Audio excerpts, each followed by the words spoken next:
Moi, ma position, c'est que si je pouvais, j'interdirais tous les réseaux sociaux à partir de jusqu'à avant 16 ans. Alors, comment est-ce que vous voyez le rôle de l'auteur dans cette ère des réseaux sociaux, Mm. des algorithmes sur un TikTok et tous les réseaux sociaux, mais aussi la distraction permanente? Bah, ce que je vous disais, c'est que je pense que les gens, en fait, ils aiment autant quelque chose d'important, c'est qu'ils aiment toujours les histoires. Donc, je pense que c'est ça qu'il faut qu'on garde en tête, parce que ceux qui regardent les true crime, par exemple, alors il y a une partie que moi je ne comprends pas, parce que c'est la partie la plus sordide et la plus voyeuriste qui me pose question et qui me gêne, mais les gens, ils aiment aussi l'histoire qui est racontée là-dedans, parce qu'il y a des personnages, parce qu'il y a des rebondissements, parce qu'il y a des étrangetés, parce qu'il y a une fin, parce qu'il y a où il y a des éléments qu'on ne connaît pas. Donc il y a tout ça. Donc ils aiment l'histoire, en fait.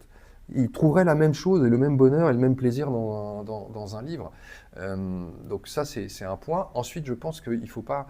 Bon, il faut pas. Mon- les écrans ont clairement mangé énormément de temps et Bien sûr. de temps de cerveau disponible chez tout le monde. Encore plus pour ceux qui sont nés avec les écrans entre les mains. Moi, ma position, c'est que si je pouvais, j'interdirais tous les réseaux sociaux à partir de jusqu'à avant 16 ans.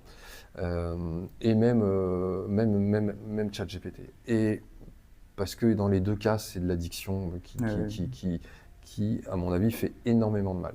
Bon, c'est pas à mon avis même, c'est sûr. Donc oui, mais c'est absurde en fait de laisser continuer ça. Donc je le ferai pas pour que les gens retournent lire, je le ferai déjà pour que les gens arrêtent de s'abîmer la tête, quoi, et s'abîmer le cœur aussi. Donc, mais en attendant, moi je pense qu'il faut être plus malin. C'est-à-dire que si l'ennemi c'est les écrans, et que c'est là-bas que sont les jeunes, eh ben, il faut aller les chercher là où ils sont, c'est-à-dire sur les écrans.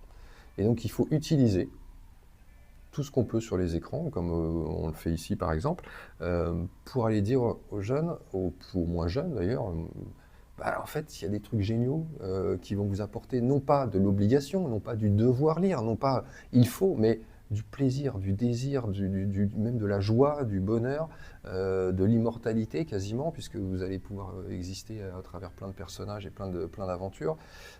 Voilà. Et on sait que, oui, la prescription, que ce soit sur TikTok, sur Insta ou autre, elle peut être très très forte. Donc je trouve ça intéressant.